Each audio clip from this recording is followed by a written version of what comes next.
I feel the spirit moving in me. I feel the spirit moving in me.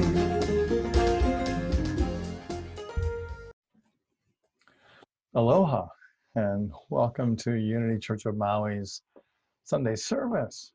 We're doing things a little bit differently today, and I'll explain more of that as our video goes on. But I'd like to welcome you and thank you for being here and sharing your time and your blessings with us here at Unity Church of Maui. I know that it is our collective consciousness that creates this service together today. So thank you for being here, and why don't we begin with an opening prayer. So let's take a deep breath, breathing into this moment, recognizing that the presence of a spirit is right here, right now, alive and well, expressing perfectly as us. We give thanks for this time, for this moment, for this incredible planet that we're on. We give thanks for the health that we have and the joy that's in our lives and for our connection with each other. Thank you, loving Spirit, for expressing in, through, and as us in perfect ways that unite us and remind us who we are as we connect and live and love together. We give thanks, and so it is. Namaste.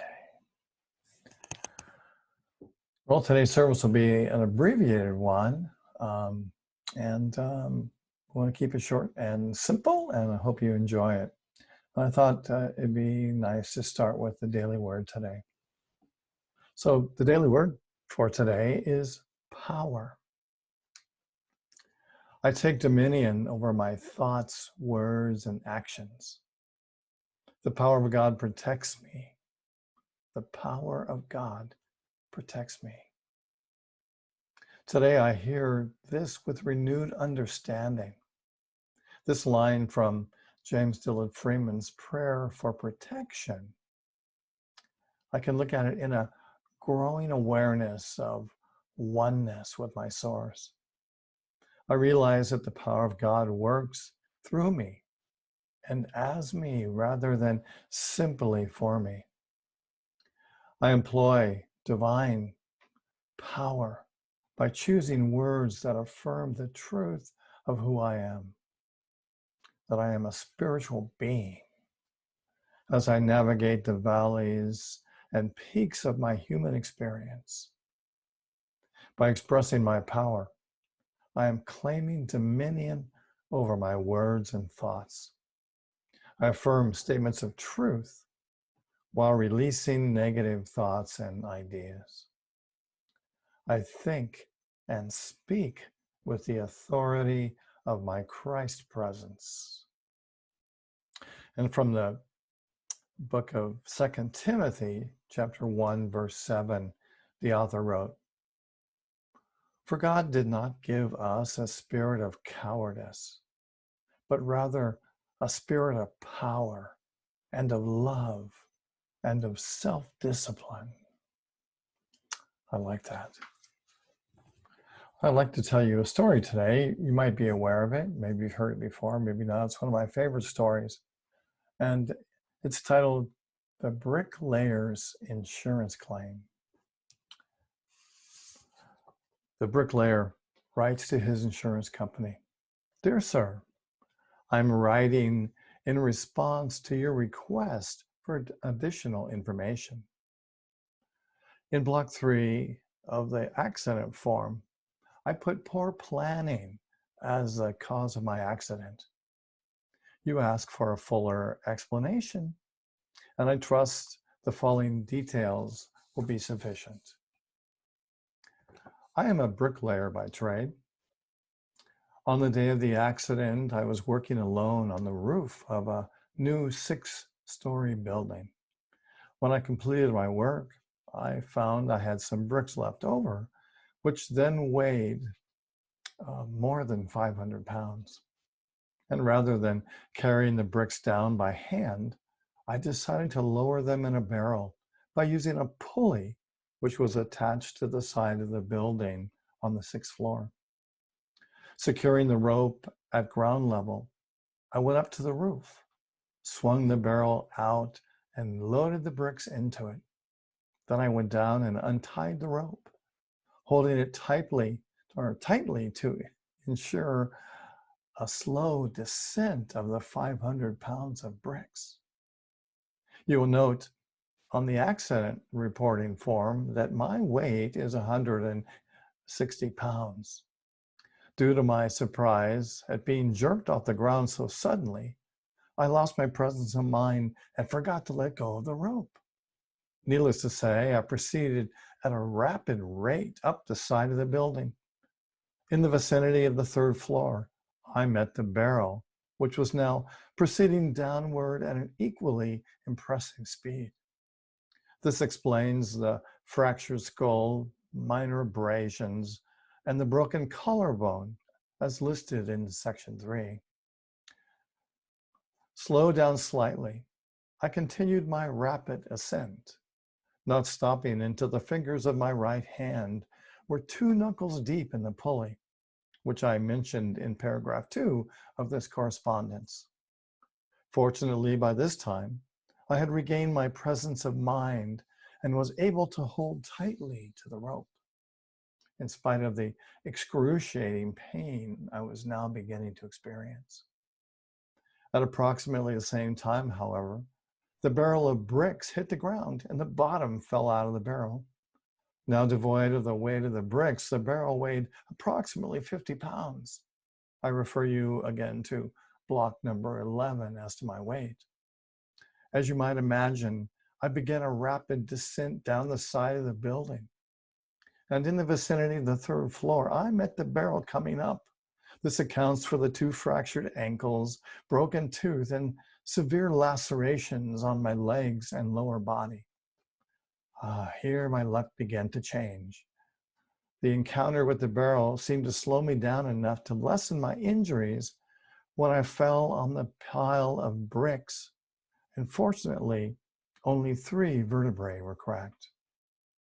I'm sorry to report, however, as I lay there on the pile of bricks in pain, unable to move and watching the empty barrel 6 stories above me, I again lost my composure and presence of mind, and I let go of the rope. And as I lay there watching, the empty barrel began its journey back towards me. And I guess you can imagine what happened after that. Sometimes our way of responding to difficult situations is to hold on. Sometimes the way we respond to change is to hold on. We want things to be the way we want them. It's true for me. How about for you? We hang on and hang on in spite of the fact that we know that we should let go. So the title of this talk is When the Going Gets Tough. So when the going gets tough, what do we do? I'm sure you know the rest of that saying. When the going gets tough, the tough get going. And I wonder how does that work? To be tough and to hold on and get angry and insist on having our way, trying to almost force the universe to cooperate with us. True for you? Or I wonder, is there another way to deal with this kind of a challenge? Is there a softer way? Is there a more gentle way that we can deal with the challenge and find peace in the midst? So many of us are experiencing the coronavirus right now, and the threat to our health and the way that it's affecting our jobs and our friends, and our having to seclude ourselves at home and hibernate. And it's affected the way that I'm doing ministry. It's affecting the fact that I'm doing this Sunday presentation this way instead of doing it at Unity Church of Maui. You know, when I first heard of this coronavirus, or when I started thinking about this week's service a week ago, I anticipated still doing it with a musician and a number of people, my support staff, and I had a plan. I had this talk planned, and I had a bunch of great people doing the daily word and the announcements, and it felt like we were going to have a great service.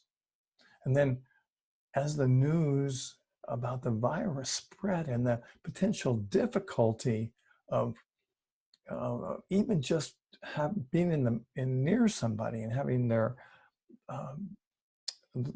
breath stay in the air for 2 or 3 hours, it started to dawn on me that I really couldn't risk the health of the people at Unity Church of Maui. And I tell you, I was attached to my idea of way I was going to do it. And at some point, I even remember saying, you know, I'm not going to change. And mind you, this whole time has created changes in the way that we are all doing things. And I just resisted it until finally I realized that I was in a trance. I was in a stupor. I like to call it stupor consciousness.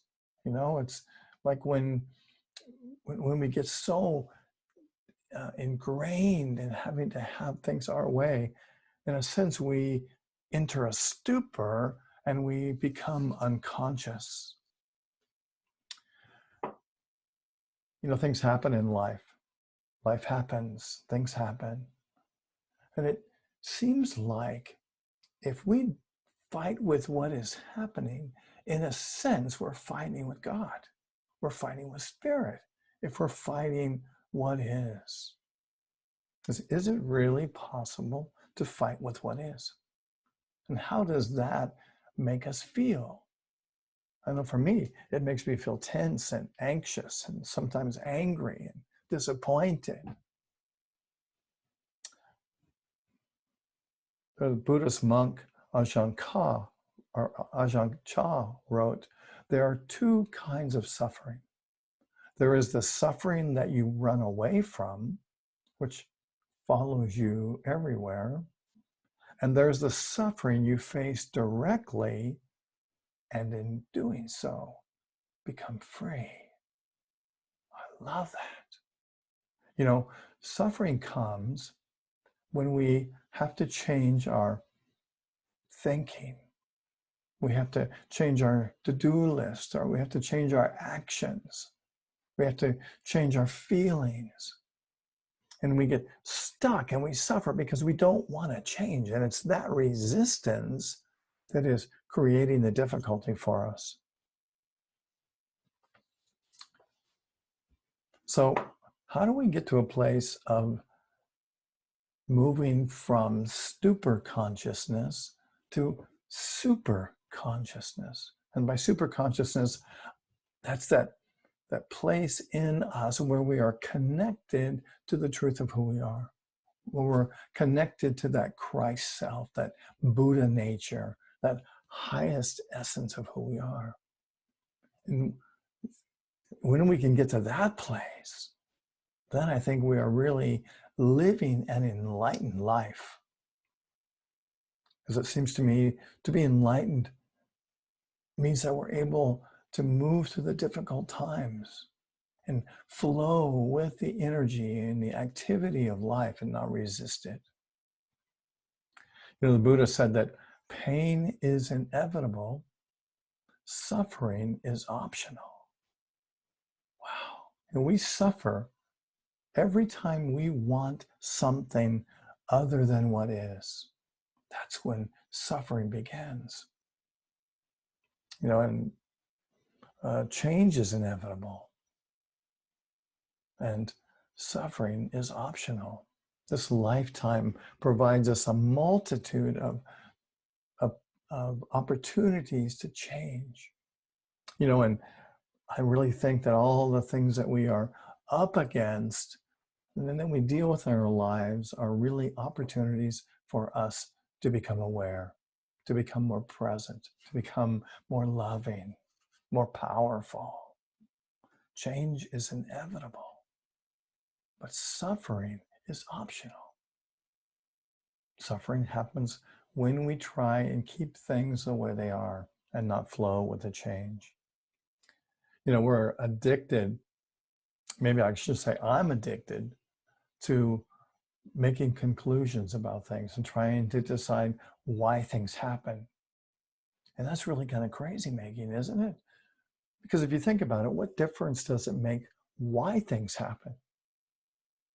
Our enlightenment, our awareness, our happiness comes by being totally present with what is right now. That's where happiness is. That's where passion is. That's where love is. There's a great story that I like about a woman who writes in her diary. Here's what she says. Tonight I thought my husband was acting weird. We had made plans to meet at a nice restaurant for dinner. I was shopping with my friends all day long, so I thought he was upset at the fact that I was a bit late, but he made no comment on it. Our conversation wasn't flowing, so I suggested that we go someplace quiet so that we can talk. He agreed, but he didn't say much. I asked him what was wrong. He said nothing. I asked him if it was my fault that he was upset. And he said he wasn't upset, that it had nothing to do with me and not to worry about it. On the way home, I told him that I loved him. He smiled slightly and he kept driving. I can't explain his behavior. I don't know why he didn't say, I love you too. When we got home, I felt as if I had lost him completely, as if he wanted nothing to do with me anymore. He just sat there quietly and watched TV. He continued to seem distant and absent. Finally, with silence all around him, all around us, I decided to go to bed. About 15 minutes later, he came to bed, but I still felt as though he was distracted and his thoughts were someplace else. He fell asleep. I turned on my side and I cried. I don't know what to do. I'm almost sure that his thoughts were with someone else. My life is a disaster. Now here's the husband's diary.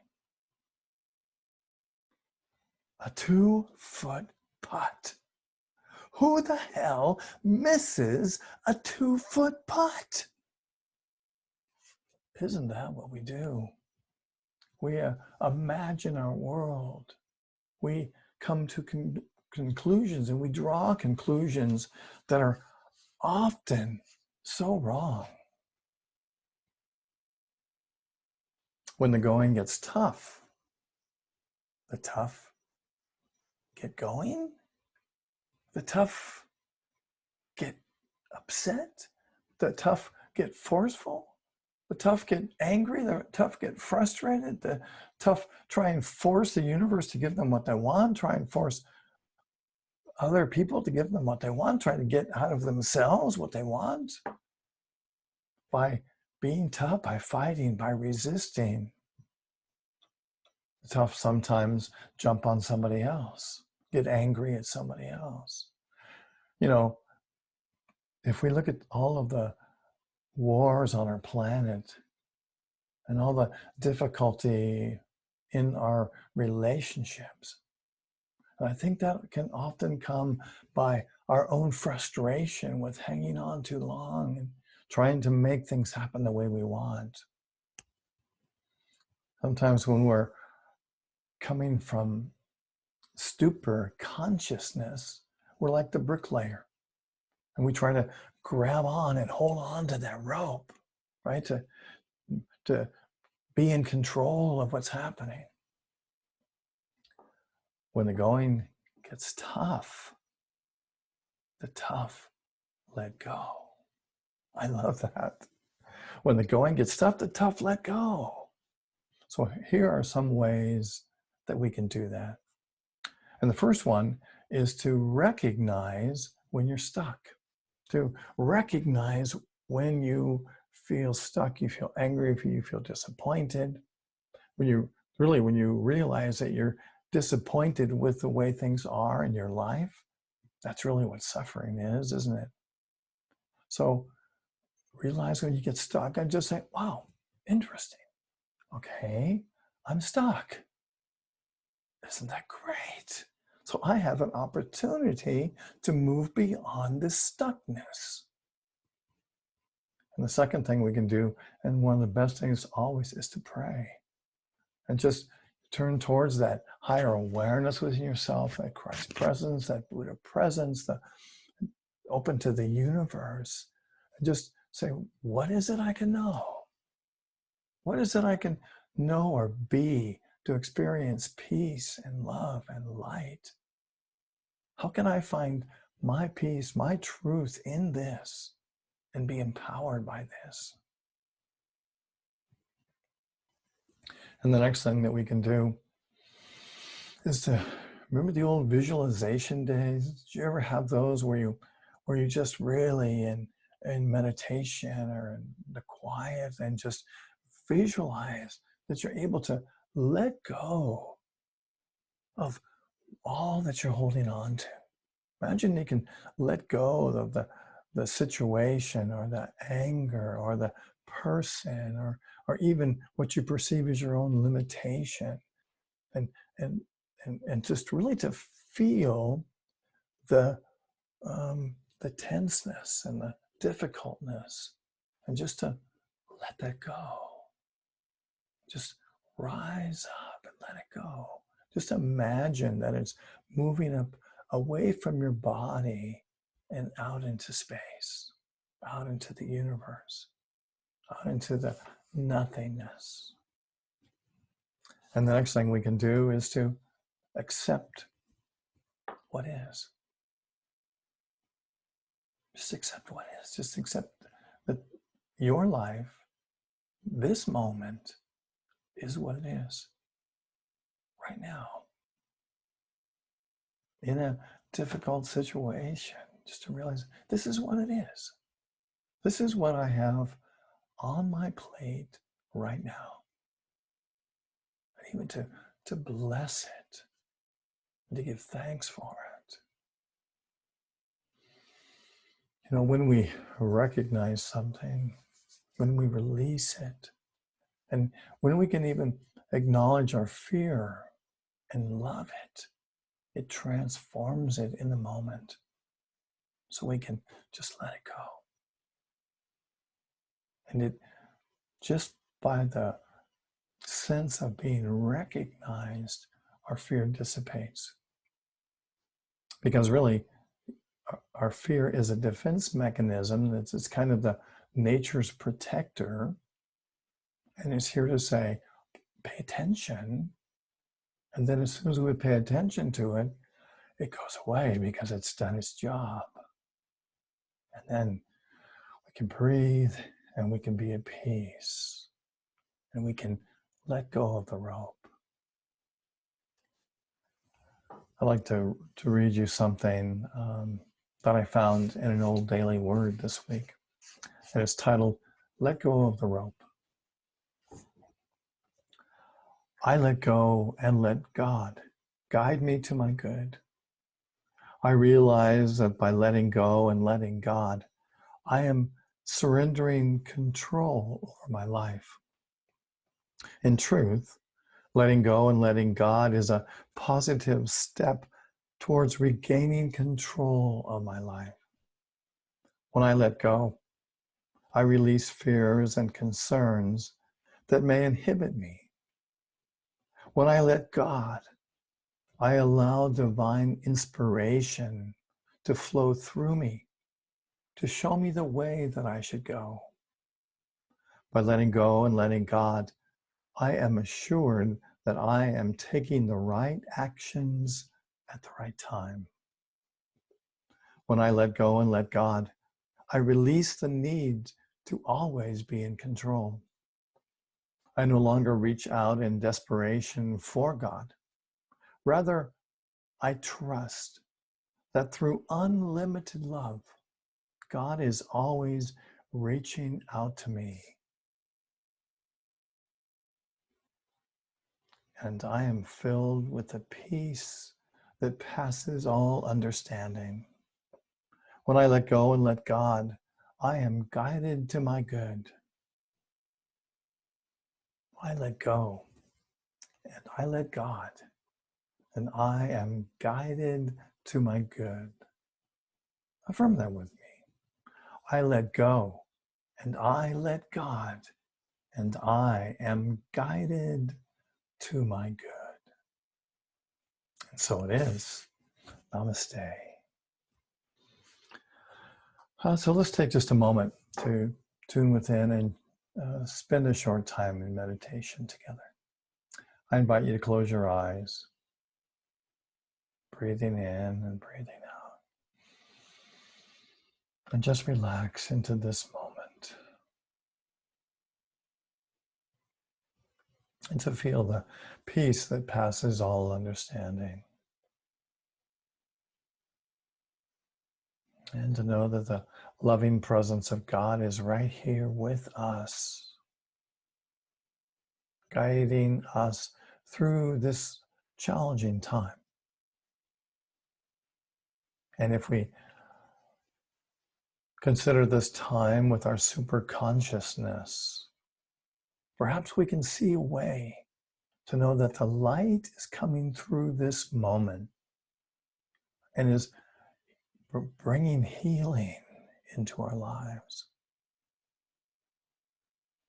That a newness is happening in the midst of this challenge. So let's take a breath and let's just rest for a moment.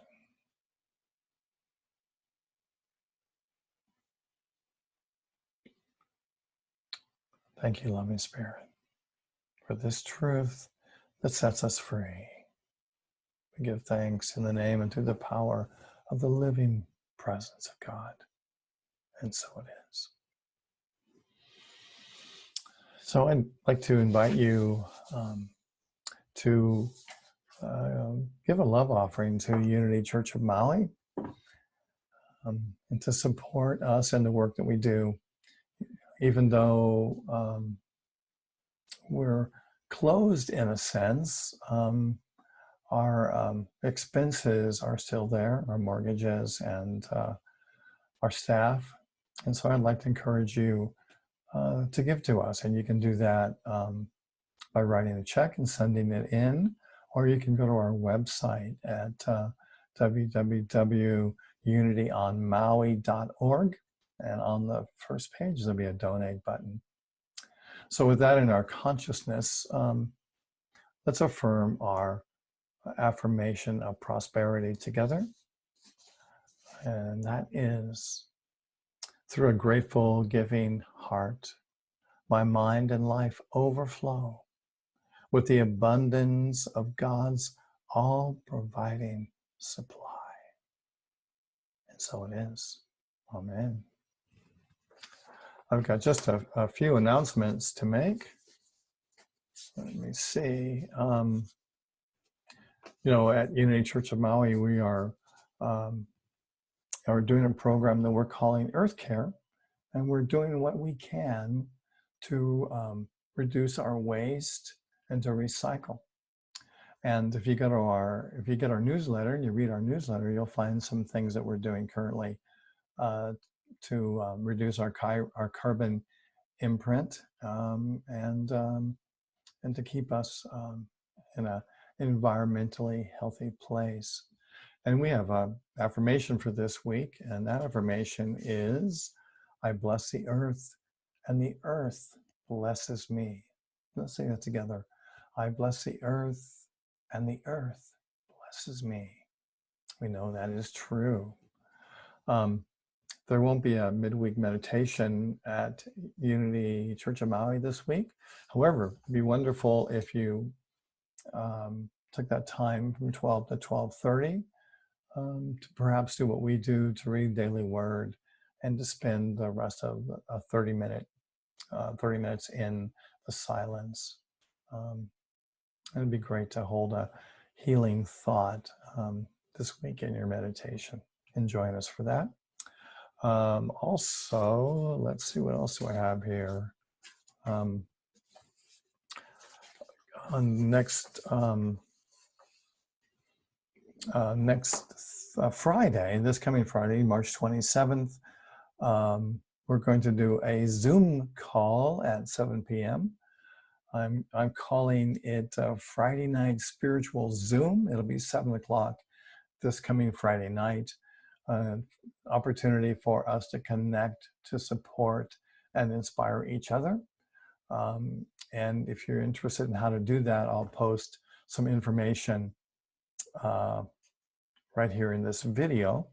You'll need to install the free Zoom app and then click on that app before the call. I'll give you some more instructions. It would be a great time for us to be together and to be able to see each other and talk to each other while remaining safe. So that'll be quite fun. Also, our videos will be on Facebook Live. This video should be there tomorrow morning. And I anticipate that we'll have this video on YouTube either tomorrow or Monday. Let's see. Well, I think that is, I think that's all we have for right now. Thank you for joining us today. Let's pray the prayer of protection together. Take a deep breath and let's say it together. The light of God surrounds us. The love of God enfolds us. The power of God protects us.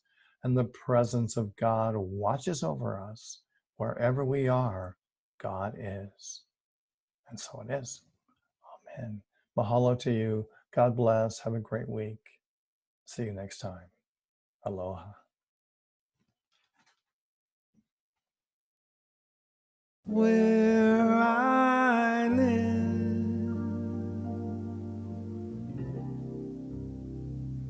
there are rain.